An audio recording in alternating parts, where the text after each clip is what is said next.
Aleluia!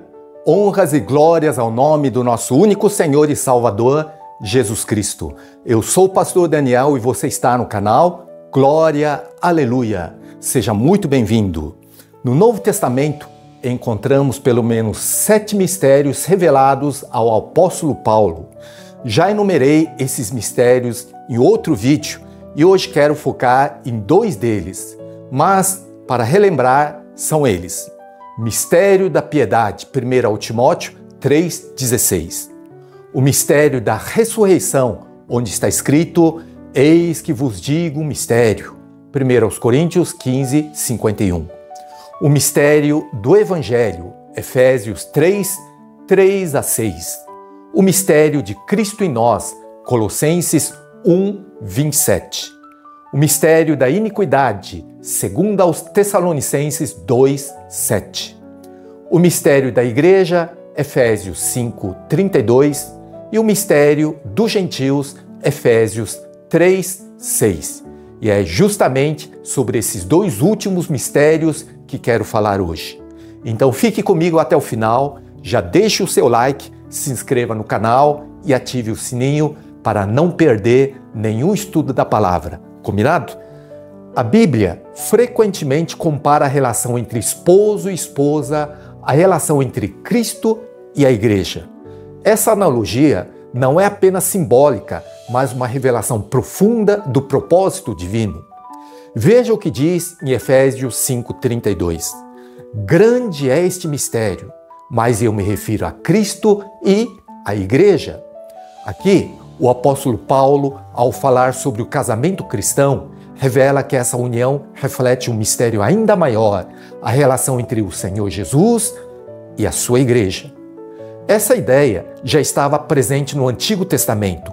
Em Isaías 62,5 está escrito: como o noivo se alegra da noiva, assim de ti se alegrará o teu Deus. Ou seja, o próprio Deus se alegra com seu povo da mesma forma que um noivo se alegra com sua noiva. No Novo Testamento, essa figura se torna ainda mais evidente. O Senhor Jesus se identifica como esposo da Igreja. Em Lucas 5,34, ele diz: podeis fazer jejuar os convidados para o casamento, enquanto está com eles o noivo? Aqui, o Senhor deixa claro que ele é o noivo e a Igreja, aqui representados pelos discípulos, é noiva. Além disso, a Bíblia ensina que Cristo é o cabeça da Igreja e a Igreja é o seu corpo. Em Efésios 5, 23 e 24 está escrito: porque o marido é o cabeça da mulher, como também Cristo é o cabeça da Igreja, sendo este mesmo o Salvador do corpo. Como, porém, a Igreja está sujeita a Cristo, assim também as mulheres sejam em tudo submissas ao seu marido. Ou seja, a Igreja não é apenas um grupo de pessoas que seguem Cristo. Ela é parte dele, seu corpo, sua noiva, chamada para viver em união com ele. E esse é o grande mistério que Deus revelou. Cristo amou a Igreja e se entregou por ela. Da mesma forma, a Igreja deve se submeter ao Senhor em amor, vivendo para Ele e aguardando o grande dia do casamento, quando nos uniremos definitivamente ao nosso amado Salvador. Mas por que essas coisas são chamadas de mistério? O que há de misterioso nelas? Quando falamos do mistério da Igreja, para nós cristãos do século XXI, não parece haver nada oculto ou difícil de entender. A Igreja está diante de nossos olhos e conhecemos bem o seu significado. Mas se eu te contar, você vai entender o porquê dessa palavra mistério. Primeiramente, precisamos nos colocar no lugar dos profetas do Antigo Testamento e das pessoas que viveram na época apostólica, especialmente os judeus. Eles tinham o costume de estudar as Escrituras, o que hoje chamamos de Antigo Testamento. E o que encontramos no Antigo Testamento?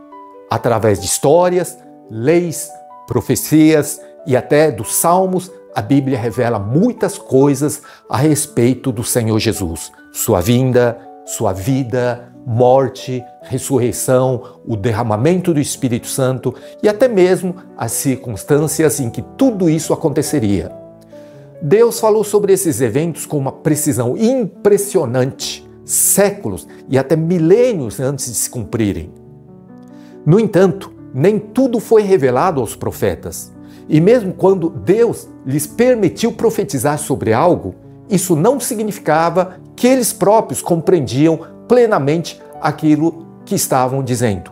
Sim, profetas como Isaías, Daniel, Obadias, Miqueias transmitiram fielmente a mensagem de Deus, mas muitas vezes não entenderam completamente o alcance das palavras. Afinal, o papel do profeta não é interpretar por conta própria, mas falar exatamente o que Deus manda. Vamos voltar às palavras de Deus na boca dos profetas do passado. Sabemos que Deus não falha, não se engana e é absolutamente preciso. Os judeus e os primeiros cristãos respeitavam profundamente as Escrituras e aguardavam ansiosamente pelo cumprimento das profecias. No entanto, mesmo vendo com os próprios olhos, muitos não admitiam que aquilo que acontecia diante deles era o cumprimento da palavra de Deus. Alguns ignoravam os sinais e continuavam esperando algo diferente. E até hoje há pessoas que fazem o mesmo. Agora, voltando ao Novo Testamento, encontramos nas epístolas de Paulo os mistérios que enumerei anteriormente. Mas por que Paulo chama os gentios de mistério? Por que a igreja é um mistério? Porque os profetas do Antigo Testamento nunca falaram sobre a igreja. Se você procurar no Antigo Testamento, não encontrará a palavra igreja. Ela só aparece no Novo Testamento, quando o próprio Senhor Jesus a estabelece. Em Mateus 16, 18, ele declara: também eu te digo que tu és Pedro, e sobre essa pedra edificarei a minha igreja, e as portas do inferno não prevalecerão contra ela. Ou seja, a igreja não era conhecida nem compreendida no Antigo Testamento. Era algo que Deus manteve oculto até o tempo determinado para ser revelado. Somente em Cristo esse mistério foi desvendado. E somente no Novo Testamento ele é plenamente explicado. E o que podemos dizer sobre igreja composta por gentios? No passado, o povo de Deus era formado exclusivamente por israelitas. Mas agora vemos algo completamente novo. Judeus e gentios unidos em uma só fé. Não se trata mais apenas da sinagoga dos judeus, mas de um povo misturado. Judeus, gregos, romanos, samaritanos, pessoas de todas as nações reunidas para louvar a Deus de Israel, o Deus vivo, o Deus da Bíblia. Quem poderia imaginar algo assim na época dos profetas? Naquele tempo, o foco era Israel. As promessas, os pactos, as alianças, tudo parecia estar escrito à descendência de Abraão segundo a carne. Mas agora, em Cristo, Deus revelou algo muito maior. A salvação não era apenas para os judeus, mas para todos os povos. Esse é um dos grandes mistérios que Paulo menciona. Em Efésios 3,6, ele explica: a saber que os gentios são co-herdeiros e membros do mesmo corpo e co-participantes da promessa em Cristo Jesus por meio do Evangelho. Isso era algo impensável no passado. No Antigo Testamento, os profetas falaram sobre a vinda do Messias, sobre a redenção e até sobre a glória futura, mas a plena inclusão dos gentios como parte do mesmo corpo, como participantes da mesma promessa, isso Deus manteve oculto até o tempo certo de revelar. Por isso, Paulo chama isso de mistério, porque aquilo que antes não foi anunciado ao povo da antiguidade, agora nos foi revelado por meio do Senhor Jesus e do Espírito Santo. Que privilégio temos de viver nesse tempo em que esse mistério foi desvendado.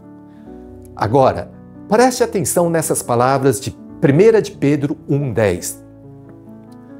Foi a respeito desta salvação que os profetas indagaram e inquiriram, os quais profetizaram acerca da graça a vós outros destinada.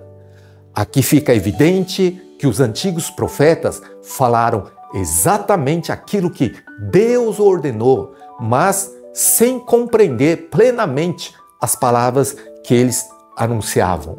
E por quê? Porque ainda não havia chegado o momento de revelação completa. Por isso, eles indagaram, ou seja, questionaram, tentaram entender, inquiriram, isto é, investigaram profundamente o significado daquilo que Deus lhes dava a proclamar. No versículo 12, Pedro continua: a eles foi revelado que, não para si mesmos, mas para vós outros, ministravam as coisas que agora vos foram anunciadas por aqueles que pelo Espírito Santo enviado do céu vos pregaram o Evangelho, coisas essas que anjos anelam perscrutar. 1 de Pedro 1:12.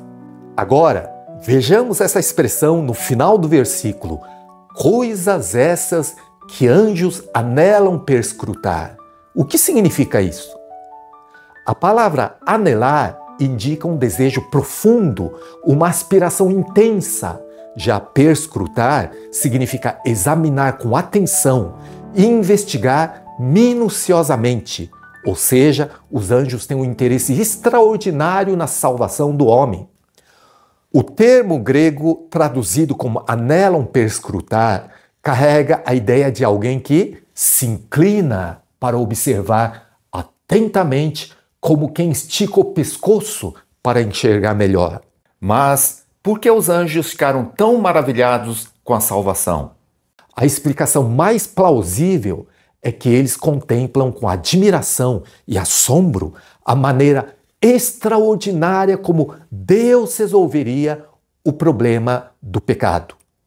Esse mistério é tão grandioso que os anjos arregalam os olhos, se espreitam, se inclinam para a frente com muita curiosidade e buscam entender a profundidade desse plano divino. O que Deus estava planejando para resgatar o povo gentil. Como Deus faria isso? O apóstolo Pedro nos ensina que eles têm um interesse ardente nesses eventos, mas só tomarão pleno conhecimento deles à medida que se cumprem.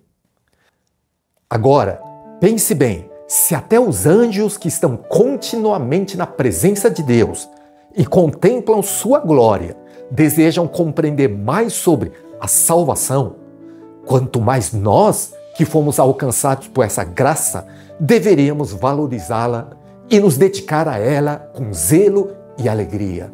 Você não acha? Dessa forma, a igreja se torna uma lição prática para os anjos. Isso está claramente afirmado em Efésios 3:10, para que pela igreja a multiforme sabedoria de Deus se torne conhecida agora dos principados e potestades nos lugares celestiais. Ou seja, a existência da igreja revela aos anjos a grandiosidade do plano divino. O próprio Deus usa a igreja para demonstrar sua multiforme sabedoria, algo que nem mesmo os anjos compreenderam plenamente antes de ser manifestado. Maravilhoso! Que tremenda responsabilidade temos! Nós, como igreja, não apenas desfrutamos da graça da salvação, mas somos testemunho vivo para o mundo espiritual da glória e do poder do Senhor. O mistério dos gentios. Lembra que eu mencionei há pouco que os profetas do Antigo Testamento anunciaram grandes verdades divinas, muitas vezes sem compreender plenamente as palavras que Deus colocava em suas bocas ou que eles mesmos escreviam? Veja, vou citar de novo 1 de Pedro 1:12. A eles foi revelado que, não para si mesmos, mas para vós outros, ministravam as coisas que agora vos foram anunciadas por aqueles que pelo Espírito Santo enviado do céu vos pregaram o Evangelho, coisas essas que anjos anelam perscrutar. 1 de Pedro 1:12. Agora, você vai sentir que Deus realmente estava preparando a salvação de nós, gentios, desde o começo. O mistério que estava oculto por vários séculos vai ser revelado agora para você. Em Gênesis, lembrando que quem escreveu Gênesis foi Moisés, o grande profeta do Antigo Testamento, em Gênesis 12, 2, Deus faz uma promessa extraordinária a Abrão. De ti farei uma grande nação, e te abençoarei e te engrandecerei o nome. Sê tu uma bênção. E no versículo seguinte diz assim: em ti serão benditas todas as famílias da terra. Gênesis 12, 3. Essa promessa não foi feita apenas a Abrão. Deus reafirma a mesma bênção a Isaac em Gênesis 26, 4 e a Jacó, que depois foi chamado Israel, em Gênesis 35, 10 e 11. Agora, pense comigo. Deus promete fazer de Abrão uma grande nação. E sabemos que essa nação é Israel. Mas ele também diz que todas as famílias da terra seriam abençoadas por meio dele, Abrão. Quem são essas famílias? Será que essa bênção se refere à igreja? A resposta pode estar em Gálatas 3, 28 e 29, que diz: dessarte não pode haver judeu nem grego, nem escravo nem liberto, nem homem nem mulher, porque todos vós sois um em Cristo Jesus. E se sois de Cristo, também sois descendentes de Abraão e herdeiros segundo a promessa.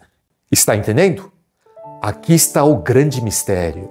A promessa feita a Abrão não se limitava apenas a seus descendentes segundo a carne, mas se estendia a todos aqueles que pela fé estariam em Cristo Jesus. Veja também o que diz Gálatas 3,14.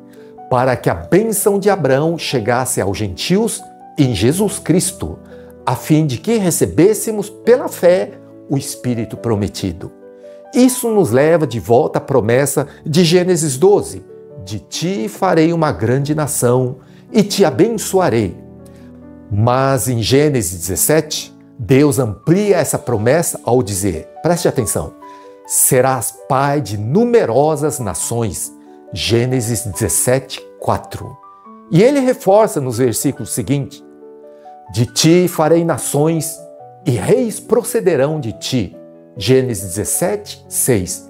Ou seja, não apenas uma, mas muitas nações viriam da descendência de Abrão.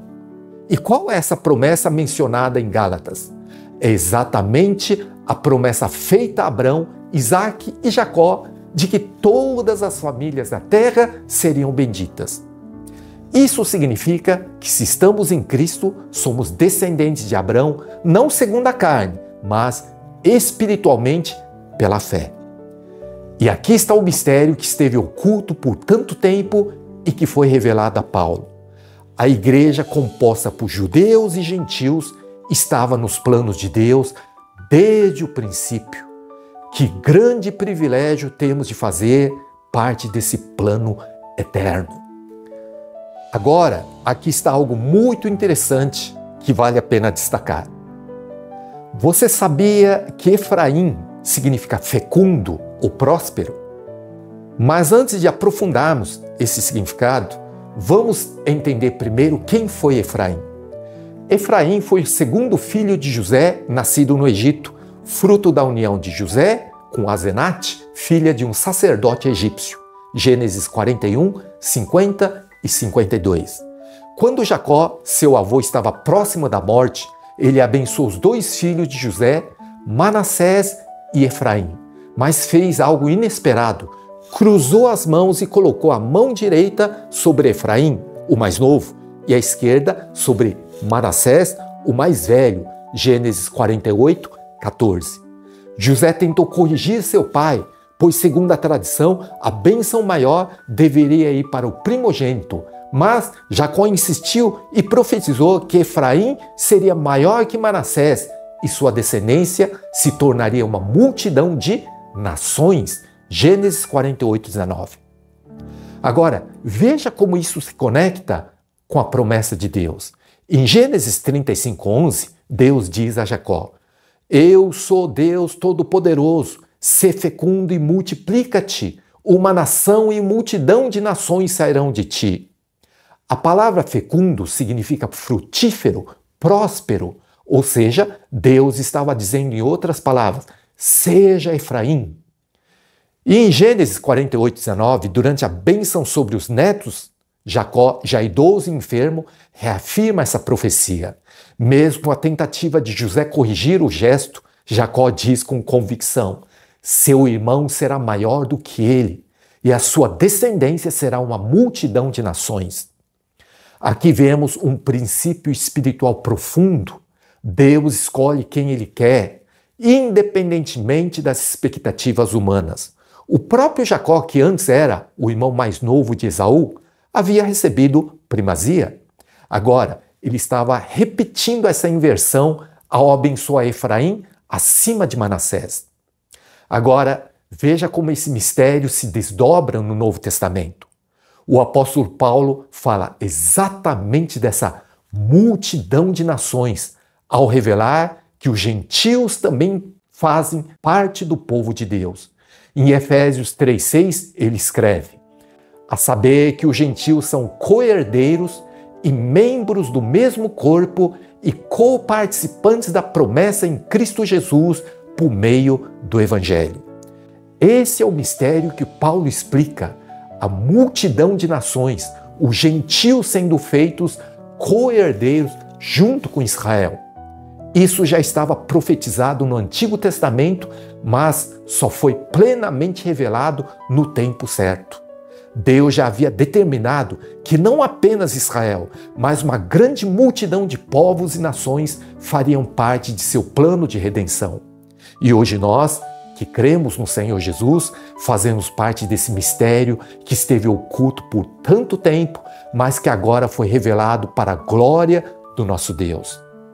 Ao refletirmos sobre a verdadeira natureza da Igreja de Cristo, somos lembrados do imenso privilégio de fazer parte dessa obra divina.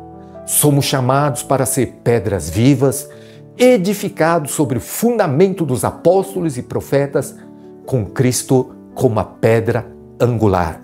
Fomos separados do pecado para viver em santidade, e é por meio da Igreja que Deus manifesta sua multiforme sabedoria ao mundo e aos próprios anjos. É maravilhoso perceber o plano de Deus para salvar os gentios, o mistério revelado a Paulo. Desde antes da fundação do mundo, já fomos escolhidos para fazer parte desse plano grandioso.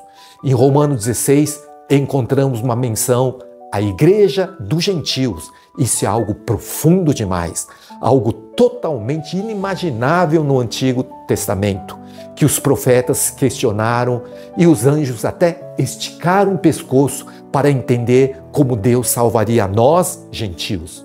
Isso revela a incomparável graça e misericórdia de Deus, que em seu infinito amor nos fez co-herdeiros da promessa em Cristo Jesus. Nosso chamado é claro: servir ao Senhor com integridade, viver como santos e proclamar a verdade do Evangelho, para que outros também sejam chamados a sair da escuridão para a luz. Que possamos cada vez mais entender o mistério da Igreja e viver de acordo com o alto padrão que Deus nos chama a ser. Que a paz e a graça de nosso Senhor Jesus Cristo permaneça em cada um de nós e que, como igreja viva, possamos continuar sendo instrumentos de Sua vontade neste mundo. Aleluia!